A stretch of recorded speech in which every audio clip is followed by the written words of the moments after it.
Good afternoon. My name is Tony Rebel Sr. I've been a longshoreman at the Port of Baltimore since 1976 with the International Longshoremen's Association. My father is a retired longshoreman. I currently have two sons that are involved and active in the membership. One is a crane operator, one is a lasher and a container gang over here at Seagirt Marine Terminal. The waterfront has benefited my family and many other hardworking families for centuries. The current ILA leadership, the union employers, local government, and continued investments toward infrastructure will ensure hardworking union members are enabled to continue to provide for their families and keep the hook moving. Let's keep the hook moving, move forward. If you work on the waterfront, you know what keeping the hook moving means, so you'll understand greatly. The infrastructure investment will benefit the Port of Baltimore and future generations for many years to come. At this time, I would like to introduce our President of the United States, Joe Biden. Thank you, thank you, thank you. We have an expression, we used to have an expression when I served in the Senate, Senator Van Hollen. When they want to make some statement that was personal, they say, a point of personal privilege. You know, when you're talking about being a waterman working on the water, my family's originally from Baltimore, came in the early 1800s, and the entire Biden family worked in the water, were watermen until probably 1906, 7, or 8. And my father was raised here in Baltimore. They don't say Baltimore, they say Baltimore. And so, you know, although they never worked at the port, they did work in the bay and along here. So, you know, this has been this one of the oldest ports in the country, continuously running, and one of the best ports in the country. And so, Tony, thanks for that introduction. And Mayor Scott, thanks for the passport into the city. Appreciate it very much. And I want to thank Governor Hogan for being here and members of the delegation. I want to start off with one of my best buddies, and I think one of the most effective people in the United States Senate, Chris Van Hollen. You need something, go to him, man. He knows how to get it done. And also Dutch Ruppersberger and a guy who I knew him when he was a kid. He doesn't remember me. I'm getting so old. Knew his dad, Senator Sarbanes, and Congressman Sarbanes, Congressman Brown, and all this delegation. You got a first-rate delegation. And so I want to thank him for being here today, and thank him for all the help in getting the members of the House and getting the legislation passed. It's a big deal. It's going to make a big difference. The reason I started calling this Build Back Better is we're the only country in the world. We underestimate ourselves. We're sort of down on ourselves the last 10 years or so. We're the only country in the world, as a matter of history, that every crisis we've faced, we've come out better on the other side. We not only beat it, not a joke, think about it. We've come out better than we were before we went into the crisis. And the economic and political, as well as health crisis we found with COVID, I was determined when we got elected, we got to build it back better than it was. Because the world's changing so rapidly, man. We got to keep up. We're in competition to determine whether or not we can still remain the most powerful economic force in the world. And today I'm here to talk about one of the most pressing economic concerns of the American people, and it's real. And that is getting prices down, number one. Number two, making sure our stores are fully stocked. And number three, getting a lot of people back to work while tracking and tackling these two above challenges I mentioned. Today's economic report showing unemployment continued to fall, but consumer prices remain too high. Tell us, the American people, in the midst of this economic crisis, the recovery is showing strong results, but not to them. They're still looking out there.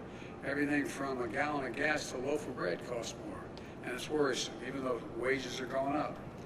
We still face challenges, and we have to tackle them. We have to tackle them head on. And on the good side, we're seeing the highest growth rate in decades, the fastest decrease in unemployment, at this point ever since 1950. Jobs are up, wages are up, values are up, and savings are up. But we got problems too. Many people remain unsettled about the economy, and we all know why. They see higher prices.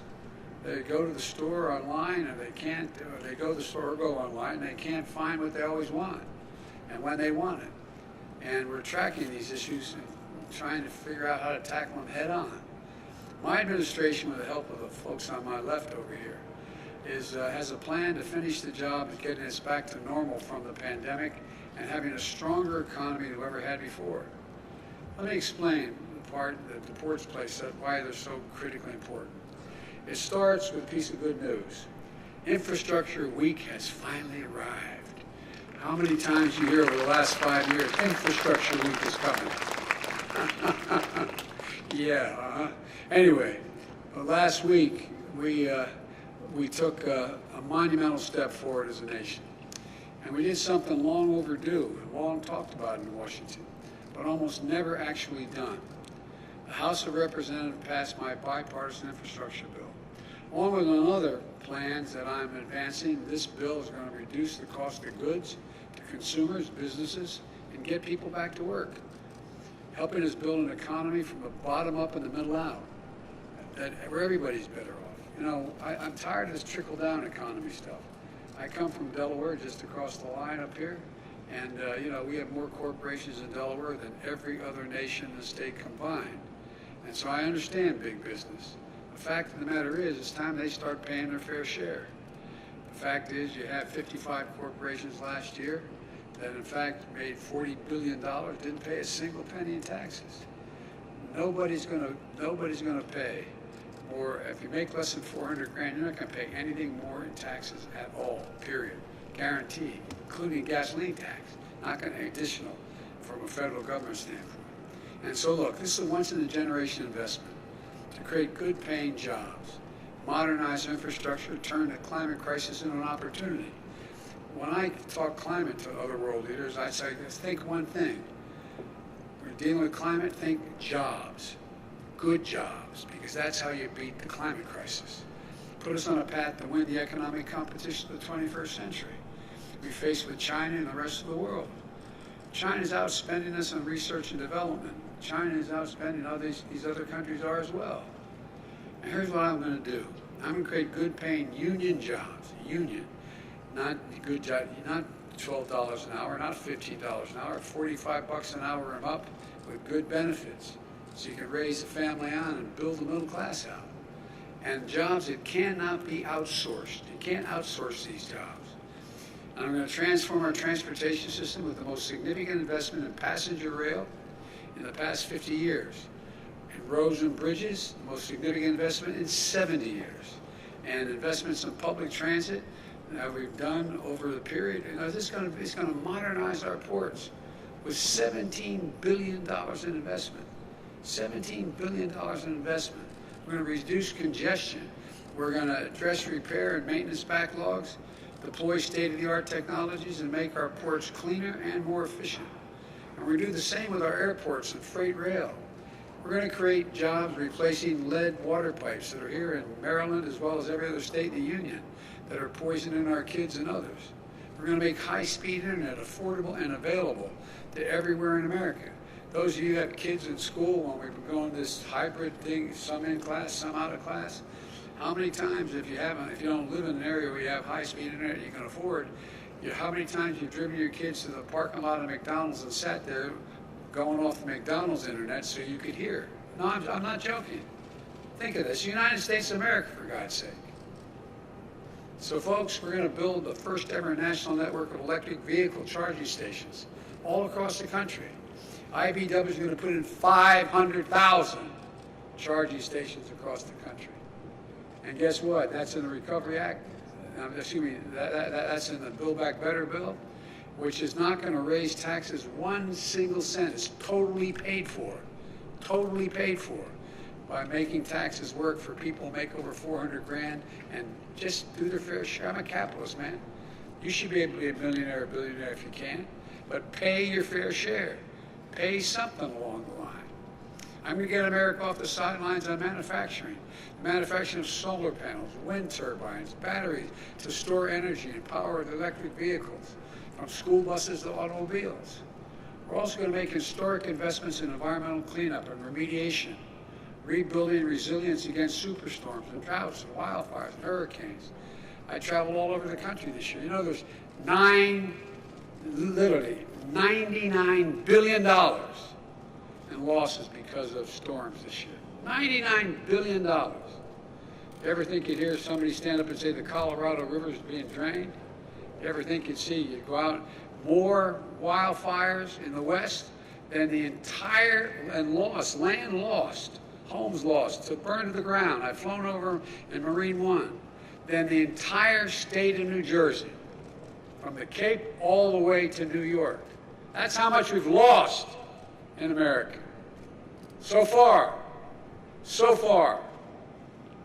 According to economic experts, this bill is going to ease inflationary pressures, lowering the cost of working families. 17 Nobel laureates in economics wrote a letter to me about 10 days ago saying this is going to bring inflation down, not up. But best of all, the vast majority of these jobs we're going to create don't require a college degree. Don't require it. This is the ultimate blue-collar blueprint to rebuild America. I'm not waiting to sign a bill to start improving the flow of goods from ships to shelves. Yesterday, I announced a port plan of action. It lays out concrete steps for my administration to take over the next 3 months to invest in our ports and to relieve bottlenecks. This builds on the progress we've already made. Last month, I reached a deal with two of the largest ports in America, the Port of Los Angeles and Long Beach. And I met with you guys, with the longshoremen there, and we worked out a deal between the port owners and the longshoremen to move toward operating those two ports. Okay, 40% of everything in the Pacific comes through those two ports. And they're lined up, ships are lined up, 70-some lined up out as far as you can see. So they all agreed. We're going to go 24 hours a day, 7 days a week. It's already paying off. Last week, the number of container ships in the docks for more than 9 days fell by over 20%. And now we're announcing steps to improve ports in the East Coast, to provide support for the Port of Savannah, the fourth largest container port in the country, to help reduce congestion. With our help, they now have the funds they need to set up 5 new inland port sites in Georgia and North Carolina so goods can get closer to their final destination more quickly. And other ports across the country will have the resources they need to make these kinds of immediate investments as well. The challenge we need to meet here, and my plan is going to help address, has to do with the supply chain. You hear a lot about the supply chains in the news, but frankly, not a lot of people have a clear understanding, whether they have a PhD or they didn't go to school, about how a supply chain works. It says easy to talk about it, but what's the impact on the economy, let alone how to fix it? It's perfectly understandable because supply chains are incredibly complex. As long as goods and materials are getting where they need to go on time, there's usually no need to worry about the supply chains. But when global disruptions hit, like a pandemic, they can hit supply chains particularly hard. COVID-19 has stretched global supply chains like never before. And suddenly, when you go to order a pair of sneakers or a bicycle or Christmas presents for the family, you're met with higher prices and long delays, or they say they just don't have any at all. The reason for that last year has a lot to do with most companies how they make their products today. In simple terms, supply chain is just the journey that a product takes to get to your doorstep. Raw materials, plus labor, assembly, shipping, everything it takes to create the finished product. These supply chains are complex. Even products as simple as a pencil can have to use the wood from Brazil, graphite from India, before it comes together at a factory in the United States to get a pencil. Sounds silly, but that's literally how it happens. So if all of a sudden you got COVID crisis in Brazil, you can't get the product maybe because the plant shuts down. That's what's happening. Products like smartphones, often bring together parts from France, Italy, chips from the Netherlands, touch screens from New York State, camera components from Japan, supply chain that crosses dozens of countries. That's just the nature of the modern economy, the world economy. The global supply chains have helped dramatically bring down the price we pay for things we buy. But they also made us much more reliant on what happens in other parts of the world. So if a factory in Malaysia shuts down due to a COVID outbreak, which they have, it causes a ripple effect that can slow down auto manufacturing in Detroit. Why? They can't get the computer chips they need. It's a climate disaster to close the port in China. It can delay shipment of furniture or clothing, reduce worldwide supply, and driving up prices here in America. And the irony is people have more money now because of the first major piece of legislation I passed. You all got checks for $1,400. You got checks for a whole range of things. If you're a mom and you have kids under the age of 7, you're getting $300 a month. And if it's over 7 to 17, you're getting $360 a month, like wealthy people used to do when they get back tax returns. It changed people's lives. But what happens if there's nothing to buy, you got more money, you compete for getting it there, it creates a real problem. So on the one hand, we're facing new disruptions to our supplies. At the same time, we're also experiencing higher demand for goods because wages are up, as well as people have money in the bank. Because of the strength of our economic recovery, American families have been able to buy more products. But guess what? They're not going out to dinner and lunch and going to local bars because of COVID. So what are they doing? They're staying home, they're ordering online, and they're buying product. Well, with more people with money buying product and less product to buy, what happens? The supply chain's the reason. The answer is you guys. I'll get to that in a minute. But what happens? Prices go up. So we got nearly 20% more goods coming into the country than we did before the pandemic struck. In 19 days, COVID-19 has changed the way we spend our time and our money. More products are being delivered than ever before. That's because people have a little more breathing room than they did last year, and that's a good thing. But it also means we got higher demand for goods at the same time we're facing disruptions in the supplies to make those goods. This is a recipe for delays and for higher prices, and people are feeling it. They're feeling it. Does everything keep paying this much for a gallon of gas? In some parts of California, they're paying $4.50 a gallon. That's why it's so important that we do everything in our power to stabilize the supply chain. And here's the good news. Yesterday, I spoke with the CEOs, personally spoke with the CEOs of the major retailers, Walmart, Target, and the leading freight movers, FedEx and UPS. They assured me that the shelves will be stocked in stores this holiday because they signed on a 24/7 as well. They signed on 24/7. And they provide more avenues. They're getting more of their containers off the ports quicker than ever before. There's a lot of stuff on the ports that was sitting around, staying there. Why? Because it no longer is the product they need at this moment. And it doesn't cost them anything to leave them sitting at the port rather than their warehouses. That's moving as well. Part of the reason why is because my port envoy, John Picari, who was Secretary of Transportation here for 2 governors, John has worked with the operators, the shippers, shipping companies and unions, and retailers to speed commerce so they can get products to stores and to your doors and to get the shelves fully stocked this holiday season. Instead of pointing fingers, we're seeing folks start to work together. Railroads, ocean liners, labor, state and local governments. Progress has already begun, and now we passed the Bipartisan Infrastructure Bill, the deal. It's only going to accelerate. You've heard me say it before. Infrastructure used to be rated in the United States as the best in the world when I got to the Congress. But today, according to the World Economic Forum, you know where we rank in infrastructure? 13th in the world.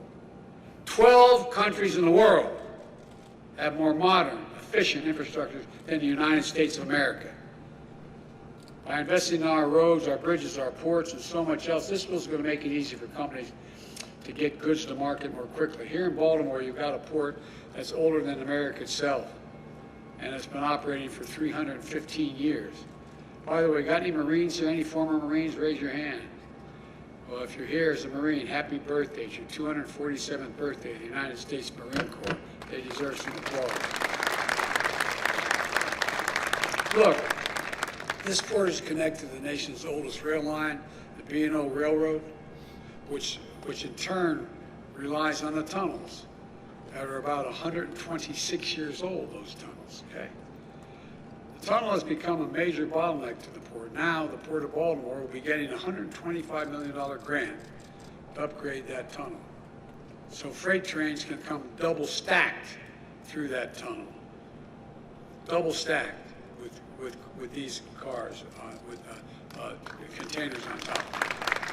Twice as much. They move out a hell of a lot more quickly if they're imports going out, but if they're exports going across the ocean.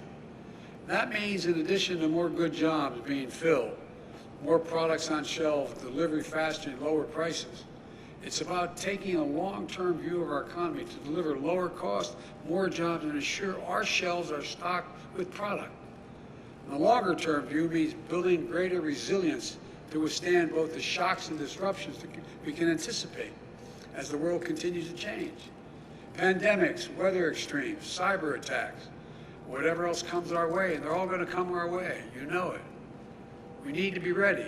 We need companies throughout the supply chain to create and support good-paying jobs for people that they can grow in, build skills in, join a union, make a decent living. That's when disruption hits. So when disruption hits, companies can quickly adapt because they're invested in their workers, their skills, their training, and a strong foundation of what I always think unions in my family, I think of dignity and respect. That's what it's about, dignity and respect. Taking a longer-term view also means making Buy American, not just a promise, but an ironclad reality. When I got elected, I said, I get to spend, quote unquote, $600 billion a year money, making everything from aircraft carriers to balloons. But guess what? So much of it has been going out and getting foreign contractors to do it. Well, this administration has been doing, we set a new rules to strengthen our domestic supply chains with new Made in America office within the White House. Never again should our country be left unable to produce critical goods because we don't have access to the materials we need. Never again should we have to rely on one company or one country, particularly when a country doesn't share our values. I've said it before, we're in a competition for the 21st century. Who's going to own it? America still has the most productive workers in the world and the most innovative minds in the world. That's not hyperbole, that's a fact. But other countries are closing in. We risk losing our edge if we don't step up now. This Bipartisan Infrastructure Bill is a major step forward. It represents the biggest investment in ports in American history. And for American families, it means products moving faster and less expensively from factory floor through the supply chain to your home. The bottom line is this. With the bill we passed last week and the steps we're taking to reduce bottlenecks at home and abroad, we're set to make significant progress. We're already in the midst of historic economic recovery. And thanks to those steps we're taking, very soon we're going to see the supply chain start catching up with demand. So, not only will we see more record-breaking job growth, we'll see lower prices, faster deliveries as well. This work is going to be critical as we implement the infrastructure bill and as we continue to build the economy from the bottom up and the middle out by passing the Build Back Better plan. We need to unlock the full might and dynamism of our economy, guys, and of our people. I really mean it. And with this plan, we've set in motion that's what's exactly what we're going to do. We're going to build a better America, not a joke. We're going to lead the world again, not a joke. We're going to be in a position where we once again own the 21st century. Because when we own it, everybody does better. Everybody, not only America, but around the world. Sorry it takes so long, the sun's down. You don't have any sweater on, you're going to freeze. I'm going to stop talking. A man with as little hair as mine just took his hat off. I put it back on. You're going to get cold if I don't get stuff down. But look, all kidding aside, I want to particularly thank the longshoremen. You guys, as an old expression up in Claymont, Delaware, I was from, you all brought me to the dance, man. You've stuck with me from the first time I ran. And you've stepped up every time you've been asked. Every time you've been asked.